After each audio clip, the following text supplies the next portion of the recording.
What I come back to often is the line, you have to know the rules to break the rules. And I'm at this stage now where I know those rules well enough that I can start breaking them.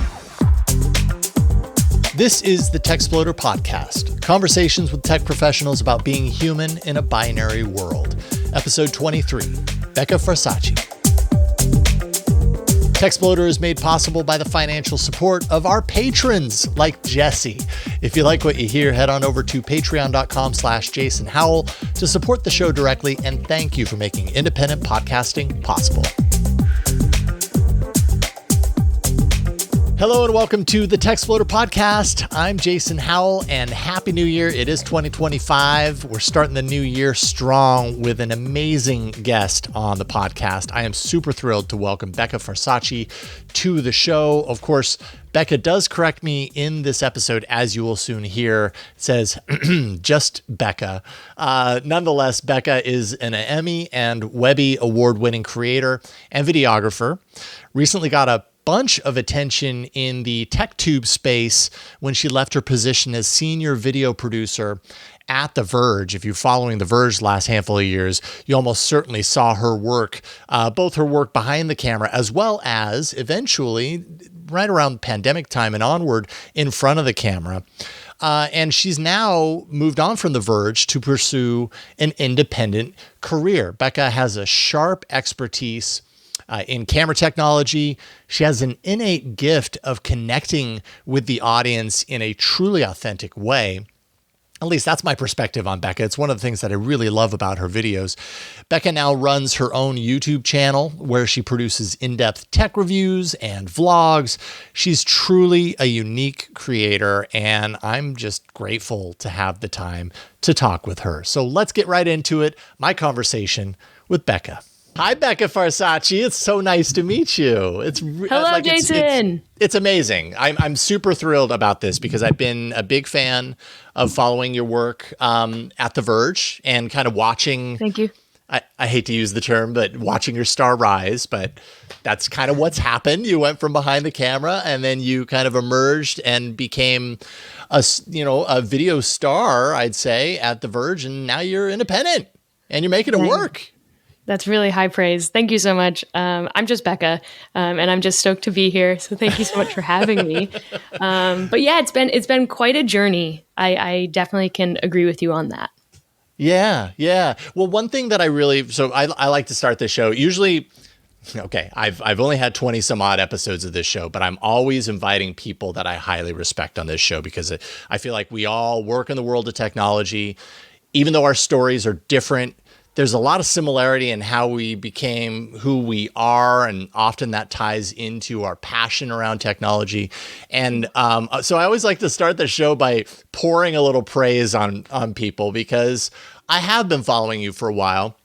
And one of the things that I really appreciate about you, and I'm curious to hear what you have to say about this, I think successful content creators are able to be truly authentic, not manufactured authenticity, but really just connect on a human level through the lens to the people on the other side of the lens. And I think some people, that comes much easier than others. And one of the things I really respect about you is like when I watch your videos, when I watch your content, I really feel like you're talking to me. Like, you know what I mean? Like there's like a connection there. I hope that doesn't sound weird, but I'm curious to know like how authenticity plays into everything that you're building right now and kind of where that comes from. Yeah, this is one of those funny things where it's something I never really thought about. I'm just someone I'm making something and I'm going to put it out there and hope that it resonates with folks. But lately that word authenticity has been thrown around a lot. And I've been hearing it a lot about my content. And that's so cool because I am trying to speak to you. I'm trying to have a conversation with you. I'm trying to talk to you like you're my friend, share something with you, hopefully bond with you over something. But it's weird to now think about it. I've just never been like that self-aware about that.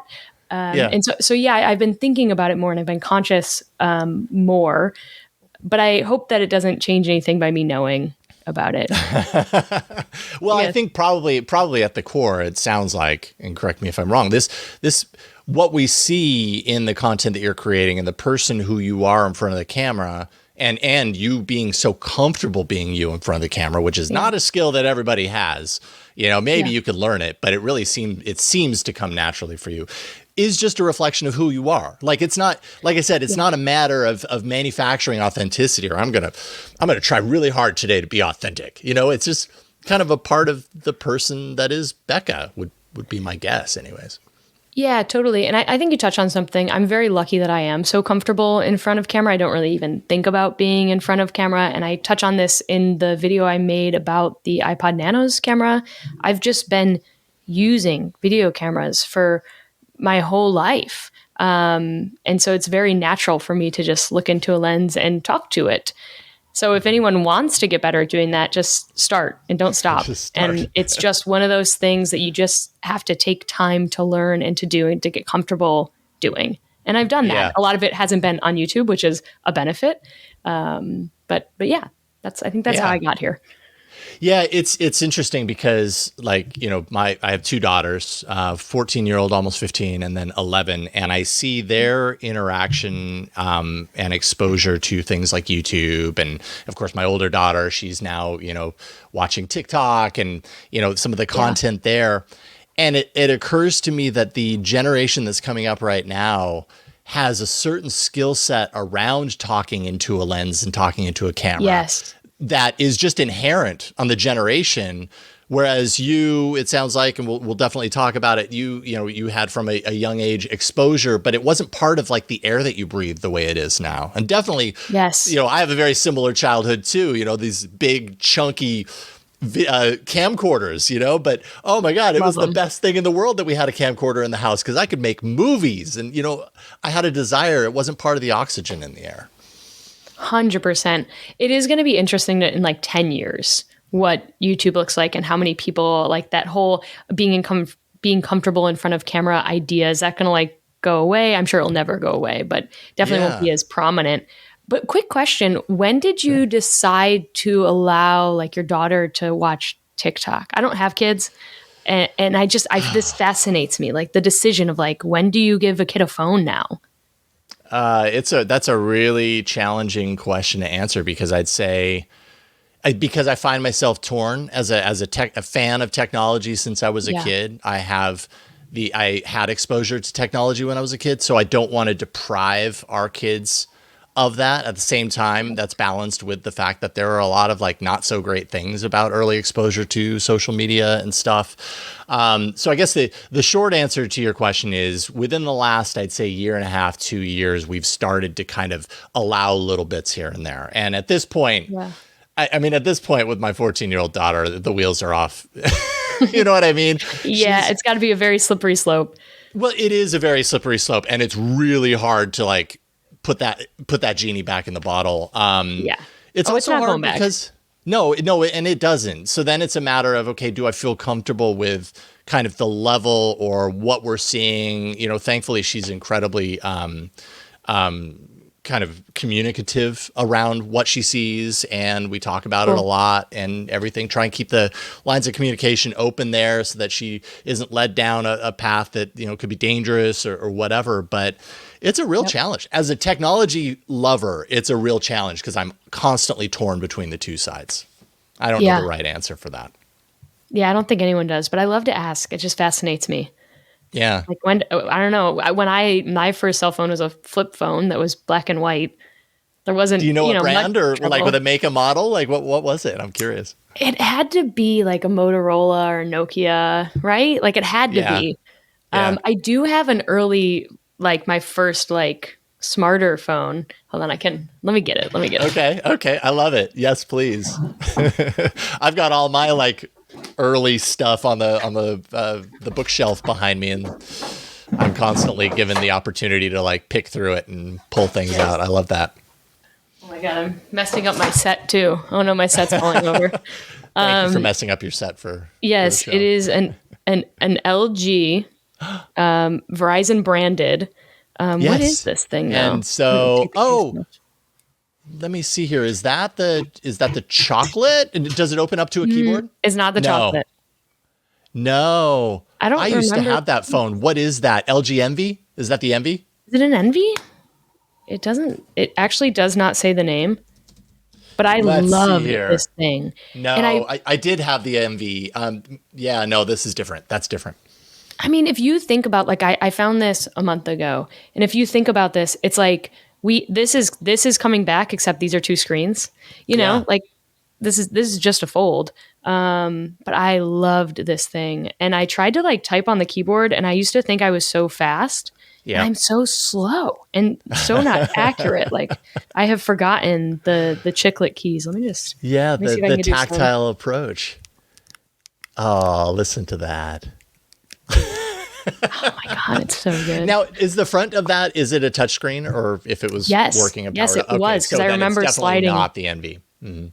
No, it's not an Envy. I would know because Yeah. a bunch of friends had those and I did not. But yeah, I love this thing. I should plug it back in, but I'm kind of afraid of like, do I want to know what's on here? I don't know. Well, yeah, that's a childhood question. scary.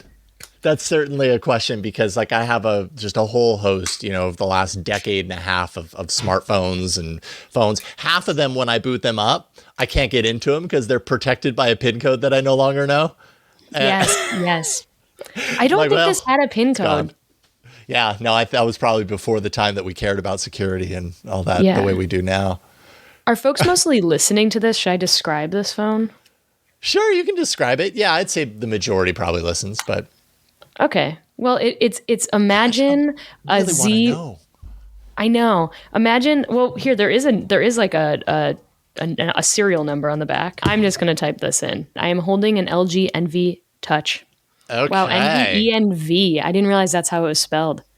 Here we go. And In the case, yes. There. How much could I? $34. I'm not selling this. And the case is blue and white. I remember swapping the front of someone else's case because there's two pieces. So somebody gave me part of their clear and I gave them part of my blue.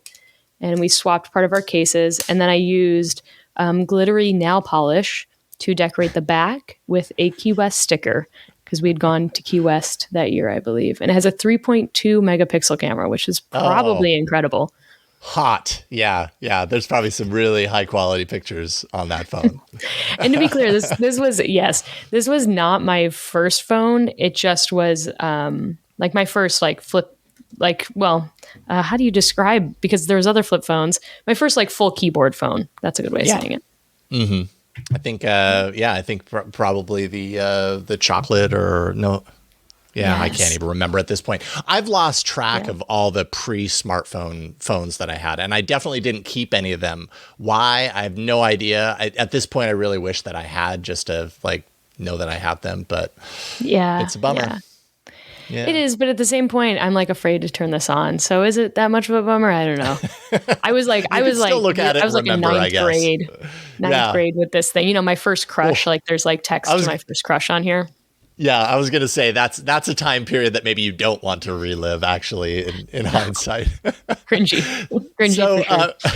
So thank you for digging that out and looking at that. That's the sort of stuff I love, because like really, like I said, kind of introing here is we all work in tech. We all have very different lives, but a lot of our stories, even though they're different, are very similar. We all have that piece of technology that like, oh my goodness, that was the one that got me into such. And it sounds like your kind of genre of technology that really got you into it, I'm guessing based on what I've seen, you put out on videos and everything, is video, right? Is a video camera. You got a video 100%. Camera from early on. Was there any technology prior to that like lit that fire for you? I spent a lot of time thinking about the iPod Touch. That was a big one for me. My first device that didn't really have a lot of buttons. It had some buttons, but in comparison to everything else, it had no buttons. Mm-hmm. And when I had it, it really felt revolutionary. I just remember like even the beer app, like pouring the beer into your mouth, and it, like knowing where like the phone is in space was incredible. I showed all of my friends that, and like the bubble wrap app where you just like popped bubble wrap, you just used a touch screen. Yep. It felt so cool. And I still have it. It's actually in my car because my car loves iPods for some reason. It's like a 2012 car, and you plug an iPod in, and then the logo of my Acura comes up on the iPod. Like they talk to each other in this beautiful way. Yeah. And iPods are time capsules without passcodes. So whenever So I true. find So one, I true. plug it in and just let it go on shuffle, and it's always a trip down memory lane. So yeah, the iPod Touch was a big one for me, a real big one.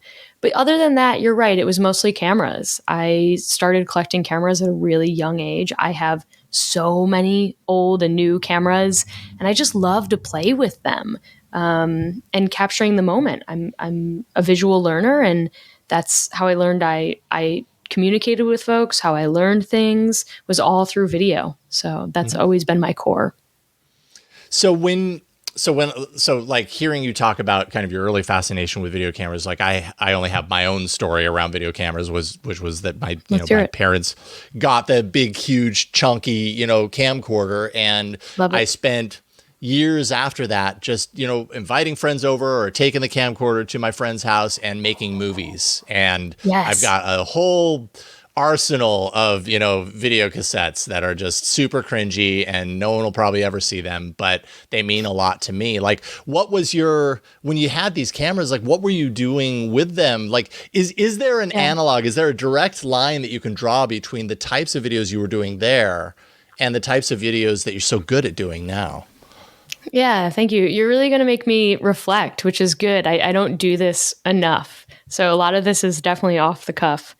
Good. The videos I was making then, definitely making videos with my friends. And the funniest thing is we did a lot of this like newscaster bit where we would pretend that we were newscasters, like out in the field reporting on something. And I think that's just because that's, what we saw on our TVs, and, we weren't going to be making shows, but we could make the news.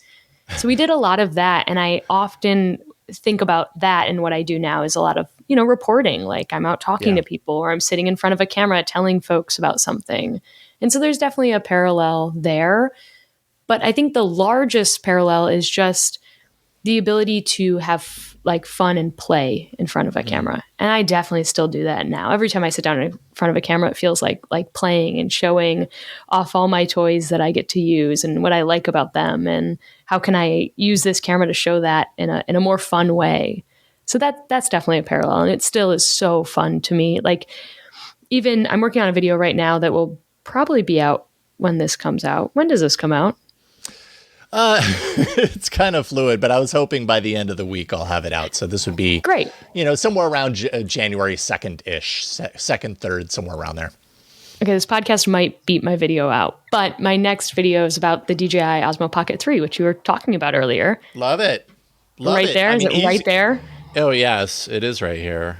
Easily like my favorite. I only did the independent jump a year ago, right? So in some ways, I've watched your story, and I've really connected with your pathway and kind of what you're going through, because I'm like, oh yeah, I remember this point. You're pulling it off a lot more successfully than I am, by the way. On the outside, on the outside.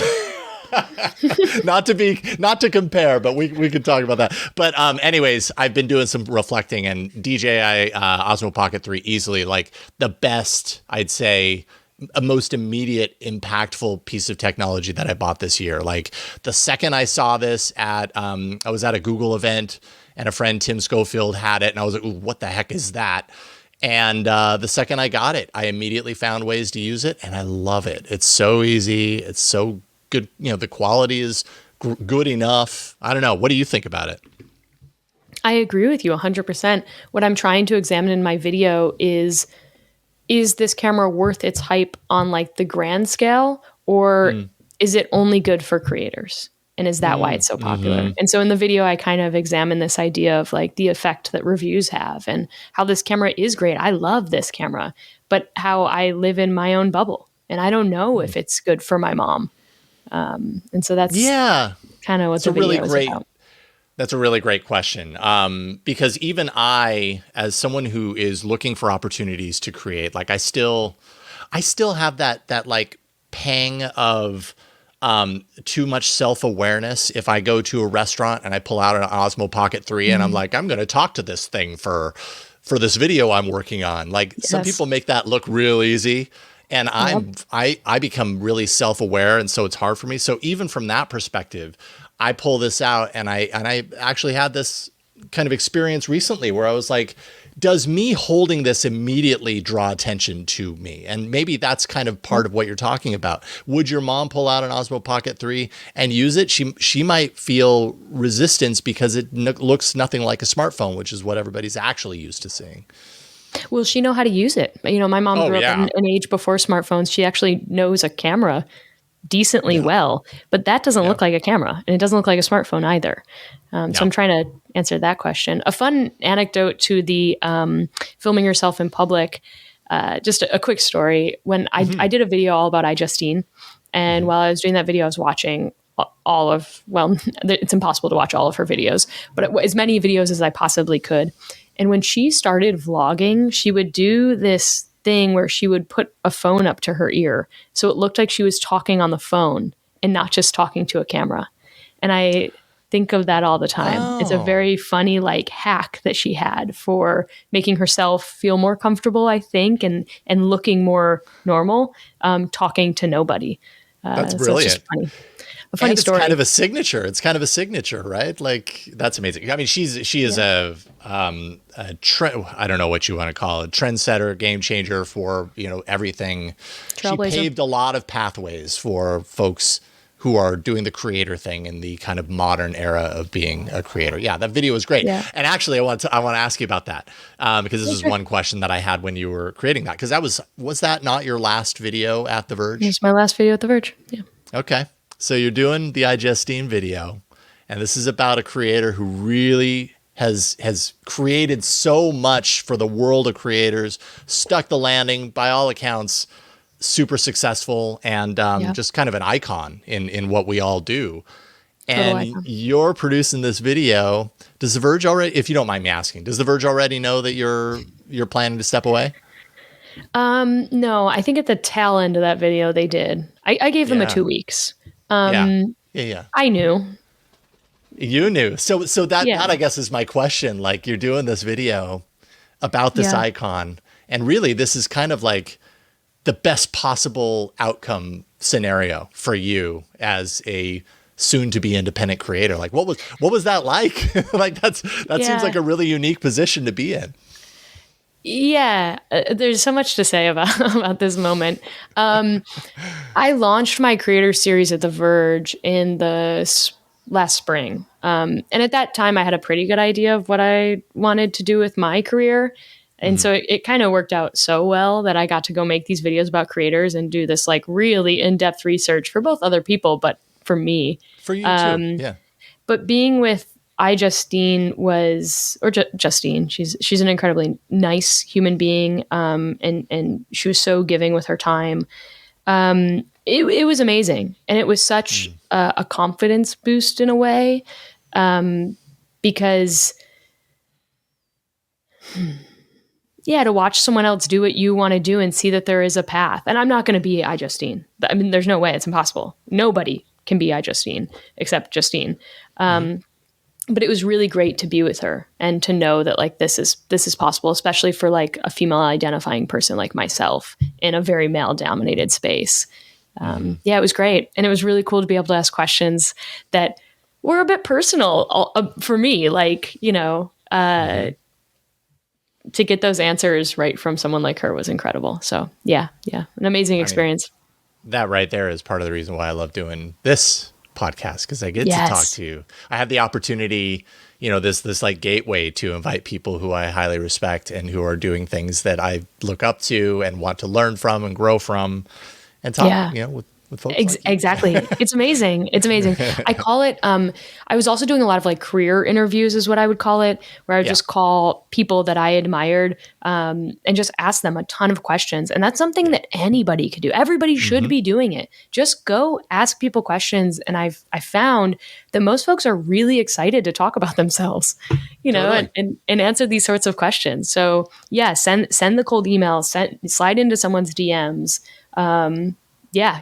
Just ask.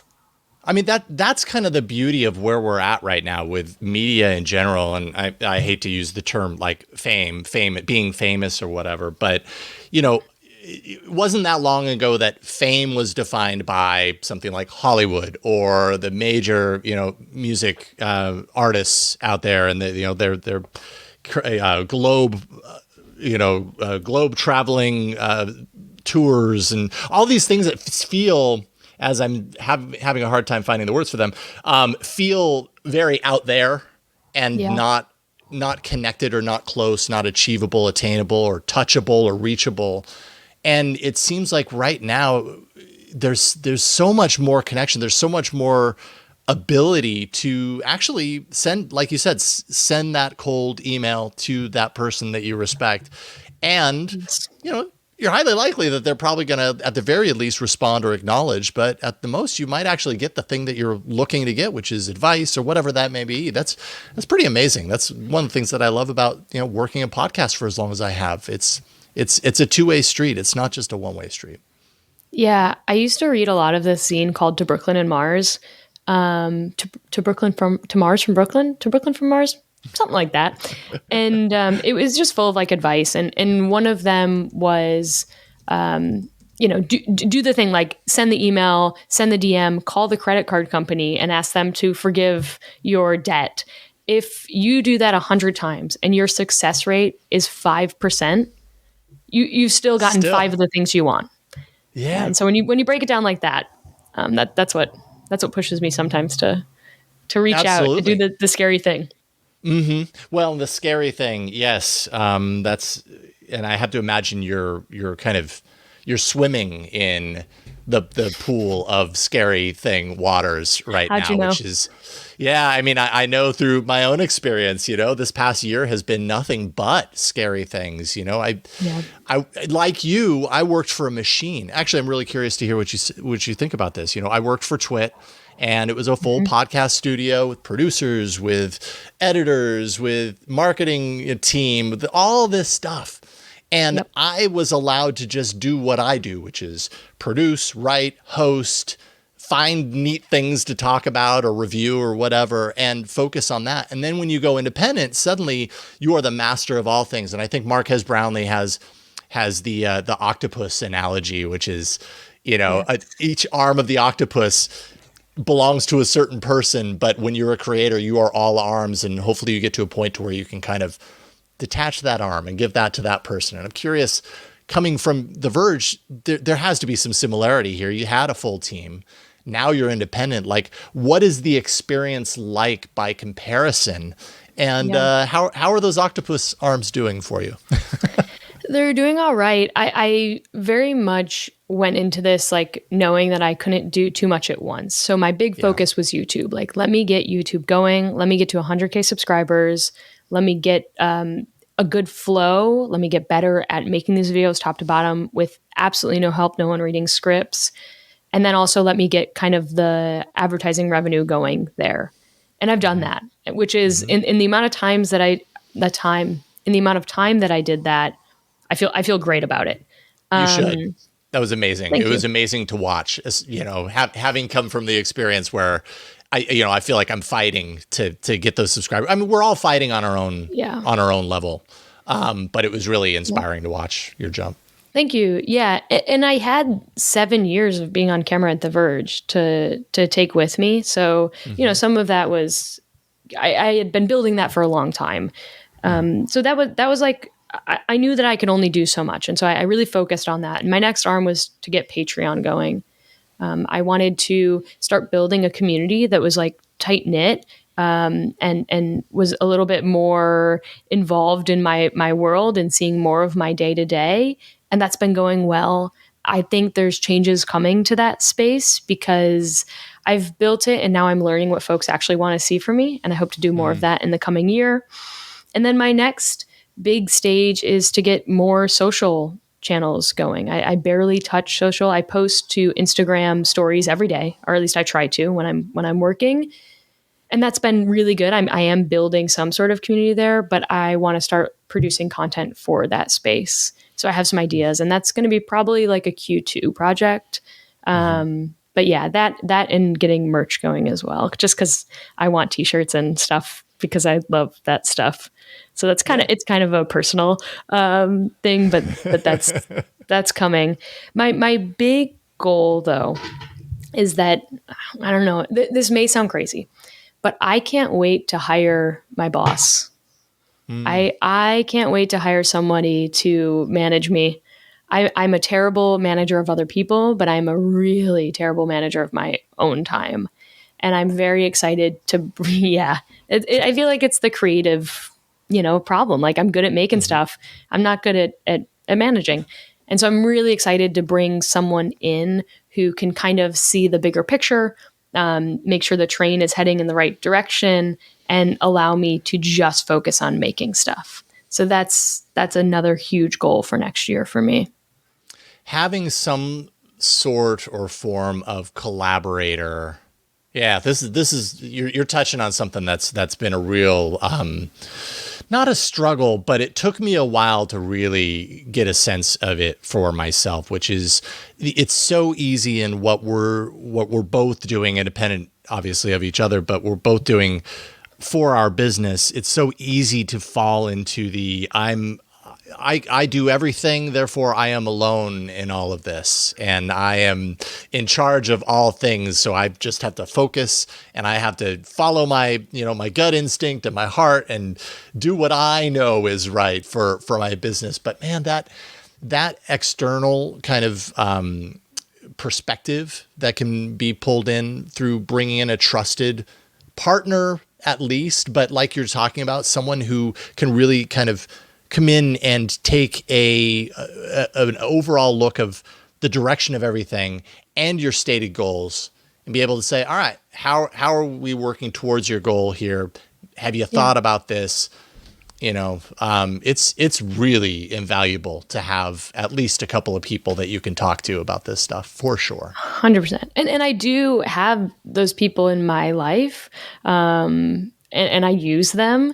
But I am getting to the point where it's like, I would like to start paying somebody for this. Like, I really feel bad at this point. Like I send, every cut to certain people, and it's like, I just feel like I'm taking their time. And I'm excited to have more of their time, but also be able to compensate them for the work they're doing. So yeah, we'll see.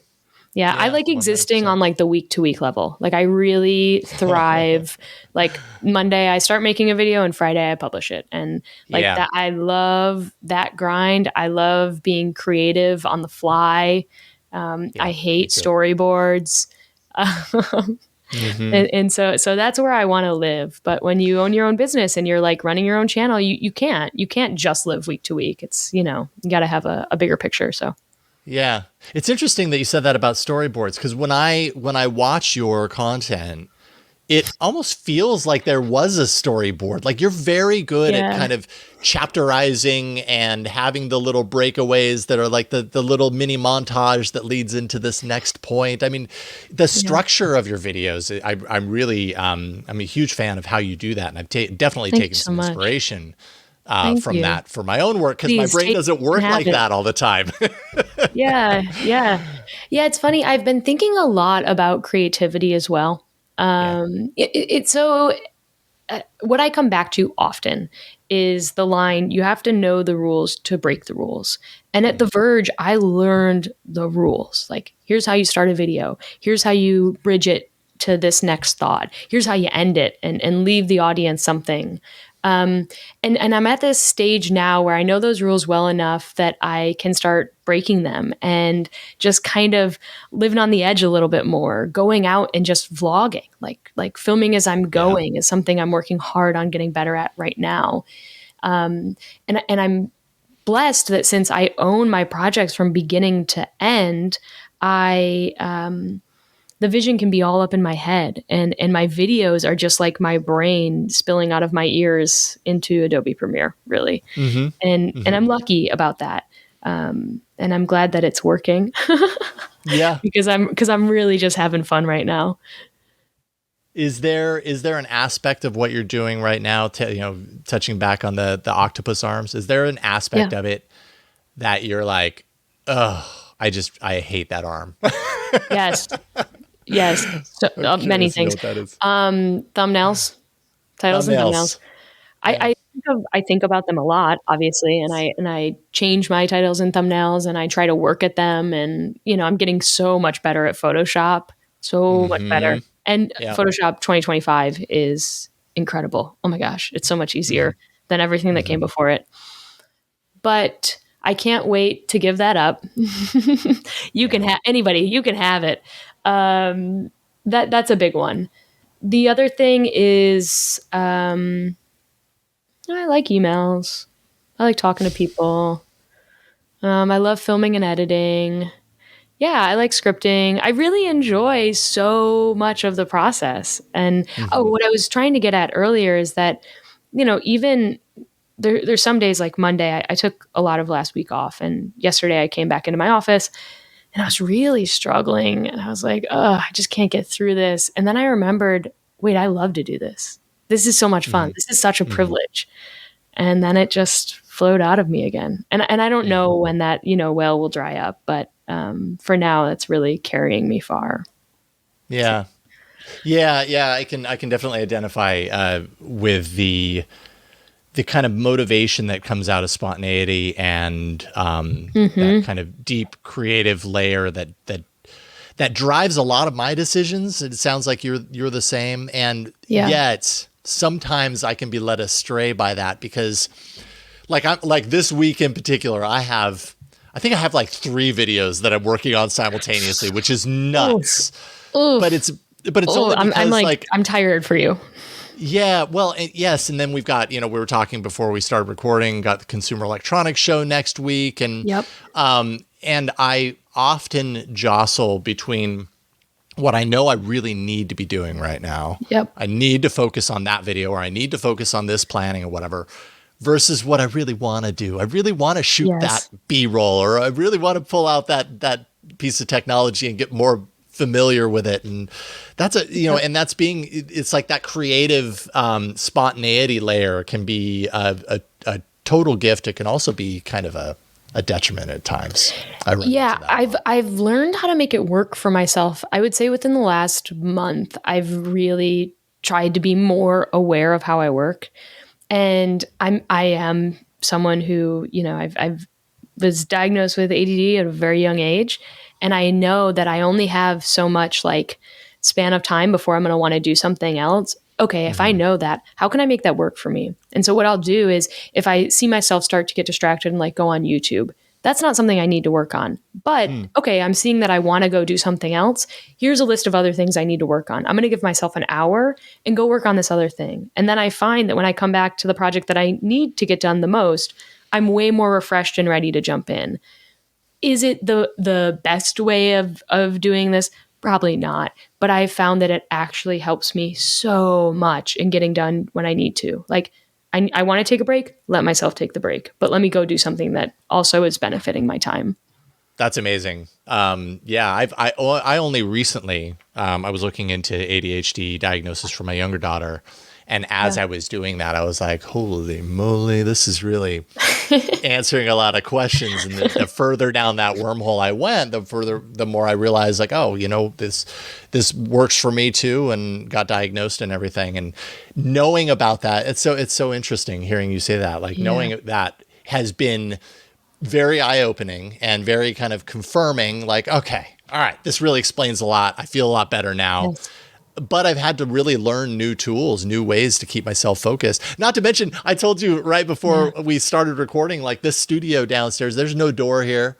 It's open to the entire house. It is like distraction central over there. I bet. Yet how on I envy the fact that you can go into your room and it looks like you have a door behind you, so you can close it behind you and focus. Yeah. I also like, I'm typically alone during the day too. So it's incredible. I was working from my family's house a bit last week, and oh my God, it was impossible. Like, mom's making cookies and my sister's on a call and my stepdad's bored and wants to hang out, and it was impossible to get anything done. But I was very blessed that when I was diagnosed with ADD in I think it was either in middle school or early high school, I had this incredible pediatrician who said to me, I was like, I hate reading books. I hate books. I never want to read books. And she's like, it's not that you hate reading books. It's just that you don't know how to read them for yourself. Like, you've been taught how everyone else reads books, and you just need to figure out how you can read a book.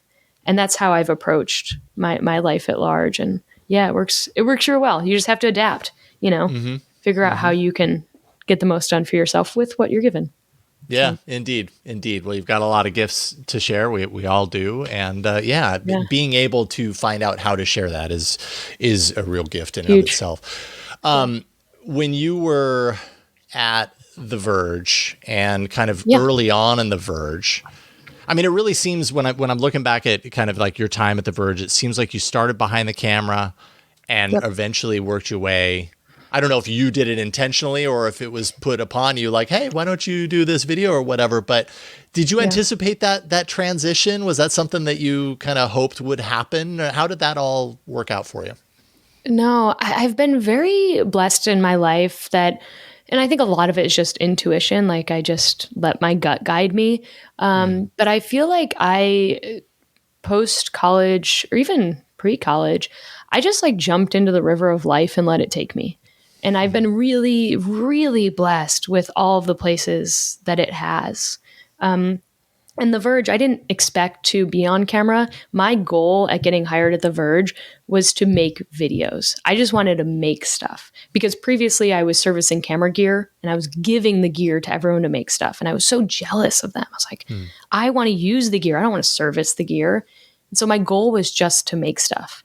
And then I got to The Verge and I was making stuff and it was great. But I realized working with editorial, like the writers, they didn't have a lot of time for video.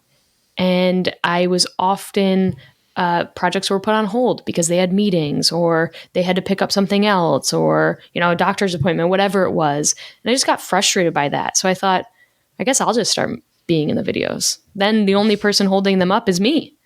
And so that's kind of how it began, almost out of necessity. And, like we touched on at the beginning, I had a lot of experience being in front of camera. So it just kind of was a natural progression for me.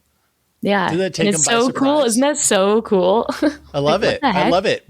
Yeah, Yeah. I mean, it's very familiar to me. Once again, like I've said, and I hope it's not weird that I keep saying this, but so much of what I've seen in your story has really reminded me of many things in my career.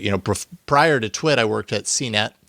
And when I was hired at CNET, Oh my I worked in their gosh. podcast department, one of their earliest podcasts, Buzz Out Loud.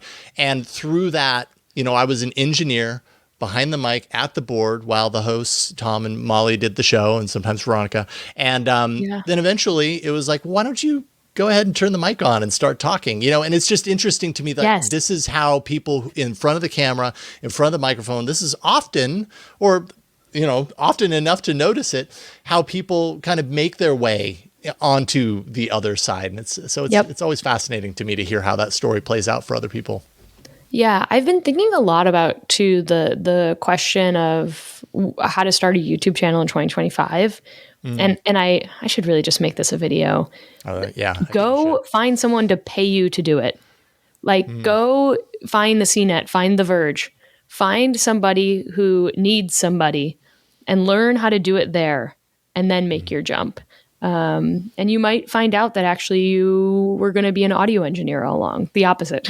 You might find something else that you're really good at. But go find somewhere where you can learn on someone else's dime. And it sounds like that's what we did. Yeah. Yeah, indeed. No question about it. It's a great way to learn how it all happens. It can also be a little, kind of like what we were talking about. It can also be a challenge because when you learn that way, there are other aspects of the business that you don't learn because you have a CNET or a Verge handling all that stuff. Well, there will always be things that you're not learning, and that's true. That's okay. That's okay. That is absolutely okay. It is okay. I like to kind of round things out by, going a little less specific on like background and history and stuff and just go a little bit more kind of tech nerdy sort of thing. Oh my God, let's go. So you review a lot of devices. You've experienced a lot of technology over the years. I'm curious if you happen to have any tech within reach of where you're at right now that is kind of like this piece right here. This is actually pretty cool. Unfortunate for both of us, there's so much tech within reach right now. You want And it doesn't something? have to be any. surprising? Do you want something? I want whatever sparks your fire. Whatever you're like, oh, this is the thing that I really want to talk about right now. Or there's like 300 things that are sparking my around me. I need some. So then close your eyes and put your hand on one and go, okay, then I guess it's this. I know. I do have a whole the like dresser behind me is full. Yeah. Of tech. Yeah. It's like phones on the first drawer, cameras in the second, and devices that you've reviewed in the past or had in the past versus things that you're working on content now. Okay. Give me a second. Okay. Cut out all this dead air. I'm gonna actually look around for a moment. Ugh. I really, really, really want to do something with my Apple QuickTake 200. Oh, wow. Look at that box. Oh, yeah. I got the whole box. Throwback. Oh, throwback for sure. I really love like old tech, and it for a while, like TechTube, tech on YouTube, was so focused on the future. And I'm seeing a real swing in my feeds back to nostalgia in the past. And I think it's because we're at this sort of plateau with technology and people are getting bored of these small updates. So they're looking back. Love it. Or maybe that's just me searching more vintage things. No, I love it. I think you're absolutely right. I mean, it's part of the reason why I love doing this show is the nostalgic quality of technology, Yes. Yeah, this thing's even still like wrapped. I have wow. in really good shape. You are so good at preserving your technology. My goodness, I'm impressed. I just love it. This wasn't mine. This was when I was at Vox Media, The Verge. They did the Retro Tech series with Marquez. Yeah. So they bought all of this old tech, and a lot of it worked. And then when they were done with the show, they quite literally put it on a table and said, "Take what you want."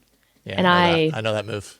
Yeah, and I took this. So this only came into my life maybe a year ago.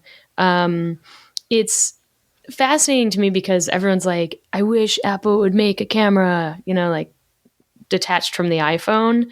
And they did. It's this. And it's like, at the time it was very minimalist, and it has like all of this like Apple ethos to it, yet it is a chunky 90s, early 2000s, 90s camera. And I'm fascinated by it, and I want to get it working. But there's a couple of problems with that. And one of them is behind the store. This giant this SD card. Wow. That's a marvel in and of itself. That is. Yes. I'm trying to find a normal SD card to put it next to if you're watching this. That's a normal SD card. It's about half the size, and it's also like the old Apple SD card, if you could call it that. I don't know what it's actually called. It's a Fujifilm MC2. It is slimmer, which is interesting. It's also 2 megabytes, which is funny. But I just need to figure out how to get photos and videos off of this thing. And I haven't done a lot of research into it. I'm sure there's a way, but that's kind of been my biggest like, oof, I have trouble pulling photos from an Android phone to my Mac. Totally. What is this going to be like? So. Yeah, it's not going to connect to your computer with a modern USB interface. I mean, this was... Oh, God, no. This is probably... Like, I didn't look up the date, but I'm guessing if that's a 2 meg cartridge, like about that time, I had a Sony, for a job that I was working, a Sony Mavica. Do you remember those? Sony Mavica. Probably about the same size as what you're talking about there, but it took the 3¼ inch floppy drives as the media storage. Yes. Put that into the side. So, 1.4 megs or whatever the size is of those which wasn't an issue because the photos were small. Oh, totally. The photos were total crap. But it was amazing that you could, the quality was not quite as good as a normal photo, but the fact that you could do it was amazing. And my, how spoiled we are now. I know. How spoiled. Yeah. I mean, look, 4K video on all cameras on a smartphone. I mean, it's just ridiculous where we're at now. Yeah. 6K, 8K. Yeah. Oh man, that's so cool. That is a treasure right there. And it really looks like it's in excellent condition, preserved. Whoever had that before had that stashed away. Look, I even have the software that you can't find a drive for. QuickTake 200 software. I know that's the thing. It's like, I have all these things that I can't open, but I also have I have an old Macs, it's definitely going to be a big project, but I think it would make a great video. And so I always, it kind of once a month or so, I remember that I have this box and I'm like, oh, I gotta do something. Do something with that. I love it. Well, I'll look forward to whatever you choose to do with that. What about you? Oh, what do I have? What do you got? Boy, I'm not so used to the I can see a lot of them turned on me. Well, yeah, there's plenty of tech back there. Well, you know what? Hold on. Yeah. Let's see what we got. Yes, go digging. Go digging. Let's see here. What do we want to pull out? We're taking this podcast on the road today. Yeah. We are out of our chairs and into the drawers. I think the easy one here. I'm gonna pull out two things here. Two for the price of one today, folks. Because how do you choose when you've just got a thing? I think the easy. Yeah, I'm glad you're realizing. Is Google Glass. This is, but you know what? I pull this out a lot. Like it finds reasons to make it into the podcast that I do. Oh, sorry. Recently, Google had their Android XR thing. Yep. And I was able to actually go to the campus and play around with their stuff. And I immediately thought, with the Project Astra, it's Google Glass 2.0 and they're doing it right. So yeah, really those actually look good on you. Well, it is retro tech, so. No, but they look like I have like a very soft spot in my heart for this device, but I don't know, on your face, it looks good. The solid bar across, maybe it's that the silver matches your eyes really nicely. Oh yeah. It's kind of perfectly lined up. It gives me like a solid silver eyebrow. Yeah, and the frame meets the frame of your head. I have a very small face, so glasses always look way too large on me, but those look great on you. Yeah, this is a pretty cool, creative, not seen before piece of technology. And I think often it gets ridiculed, and probably deservedly so for a number of reasons, but there's no question this was ahead of its time. We are starting to see how this has created things in the future, and we're in that future right now. So we definitely are. It's a cool piece of technology. Yeah, I'm really excited about glasses. You just put up a video a few days ago on that topic. Yeah. Mm-hmm. Yeah. I'm pessimistic about how helpful they would be. I think accessibility wise for someone who is, doesn't see as well, or maybe can't see at all. Here's a pair of glasses that can see the world for you and tell you what it's seeing and help you. And many other accessibility uses, very helpful. For the average person sitting at their desk, I don't know, remains to be seen. Totally. But I'm excited about it. And if these companies can get the cost down and the usefulness up, which is maybe impossible hill, it's going to be exciting. Eventually, long enough distance down the line, you're probably right. They will get there. I guess the need still be there? I think that it will. I think that where all of this technology is converging right now between, the extended reality technology and the fact that you can, with the Project Astra glasses, get a high resolution, high brightness. The little Raxium displays inside of the glasses that you look at looked amazing. They were it wasn't like a down step in quality of I guess it's good for a pair of glasses. It was whoa, that's sharp. That's pretty remarkable. That with AI, I can't wait to try them. Mm-hmm. I was so jealous of all you folks. That's amazing. The only other thing that I pulled out, just because it's funny, is this tiny little smartphone, the Unihertz Jelly, the original Unihertz Jelly, which is, I don't think there's any battery in this thing, but seeing the Android operating system on this tiny screen where it can fit maybe 4 icons, I think, on the home screen at any one time is maybe just 6. Hilarious. Yeah, maybe 6. Kind of feels a little Zoolander, it's yes. Oh my God, that is what it feels like. Good call. Yeah, it's just a ridiculous little device that I have. Yeah, we had a blue one of those in the Verge office that we often played with. Yeah, I'm very excited about the Light Phone 3. which is now looking like probably won't be delivered to most people till April, I think. Yeah. I think they're trying to get some out in January. I'm very excited about that. Just, I mean, for size, but also for lack of social media on it and such. Reminds me of that phone. There's something to be said about that for sure. I haven't had a chance to play around with the light phones yet, but I keep asking. So maybe someday I'll get a review unit. Yeah, I think I'm just gonna buy one. I like for yourself, my life. Yeah. Yeah. Because do we really need to be updating a million different social networks and being notified every single second? I mean, notified to death at this point. It's hard. I don't check my notifications. Good for you. That's I don't. Also, I'm right way. now I'm on iOS and I still think the notifications are bad. Android has always had the upper edge with notifications. Icons. Becca, I am really happy that we had the opportunity to do this and that you saw my message and you said, "Hey, yeah, sure, let's do it." And yes, thank you so much for having me, Jason. This was so fun. Thank you for taking time out of your busy creator schedule. I know at the time that we're recording this, it is New Year's Eve. And I was going to ask you about goals, but you kind of already said them. You shared them earlier, and that's great. Like, it sounds like we got a lot to look forward to coming from you. And I'm totally, I know I'm not alone when I say that I'm rooting for you. And I love watching. I love watching cool people, good people excel and fly and soar. And it looks like you are doing that right now. And that makes me happy. Appreciate it. And back at you. We're in this together. We're both launching off, man.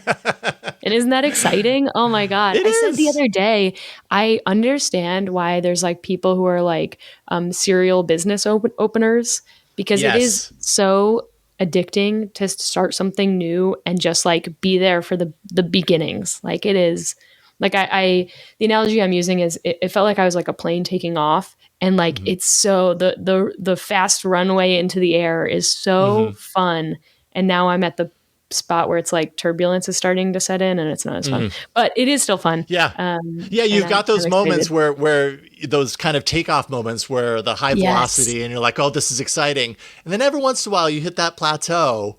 You're like, God, am I doing the right thing? That's when the doubt kind of starts to creep in. It's like, God, am I doing the right thing? Am I doing something different here? Because things feel a little different. And then, you get that extension again. It does come back. And I completely agree. I can see how people just want to do that all the time. And you probably get a lot better at it every time you do it too. So yes. And it also probably gets a little less fun every time. So, I'm going to savor the one that I had. But yeah, thank you so much for having me. I'm so stoked for 2025. It's just, oh my God, we're so lucky to be alive at a time like this, and unlucky in ways, but also lucky. And I'm just stoked for everything that everyone has to come and just to see what everyone does. So yes, indeed. Lots to look forward to. And we'll definitely be watching. Becca, thank you again. It's been a real pleasure. Thanks so much. All right. The biggest of thanks to our guest, Becca. It was such a wonderful, inspiring conversation. Had some conversations before and after the recording too that are going to be really helpful for me as I continue to build out my independent content creation business. In many ways, we're kind of on very parallel paths. And she's just doing a fantastic job. So it's awesome watching her excel. If you want to follow this podcast and make sure you don't miss anything, really the main place to go is techsploder.com, techsploder.com. Go there. I have new episodes planned in the coming months. Actually, another episode is recording here in a couple of weeks. That'll probably release at the very beginning of February. Right now, I'd say you can expect at least a new episode each month, with the hopes of making more happen. As I'm able in my workflow to make more of these happen, I will. I just absolutely get so much from it. I love it. So that's where you need to go, techsploder.com. You can also go to our Patreon if you want to support me directly with the production of this show, as well as everything on my YouTube channel. That's youtube.com/@JasonHowell. Well, you can go to patreon.com/JasonHowell, and you can support everything that I'm doing right now. You get ad-free versions of this podcast. You get access to the Discord community. You get exclusive access to the live pre-recordings of these very interviews. And just a whole lot more. We also offer the chance for you to become an executive producer of this show and everything that I'm doing on the YouTube channel. You actually get a Techsploder t-shirt when you support at that level. And we just really appreciate you. Just like this week's executive producers, Jeffrey Maricini, John Cuney, and WPVM 103.7 in Asheville, North Carolina. That's patreon.com/Jason Howell. Thank you, community, for all of your support in 2024. I seriously could not do any of this without you. And I'm looking to grow things even more in the year 2025. So that's my goal. Thank you so much for being here. I'm Jason Howell. I'll see you next time on another episode of the Techsploder Podcast. Bye, everybody.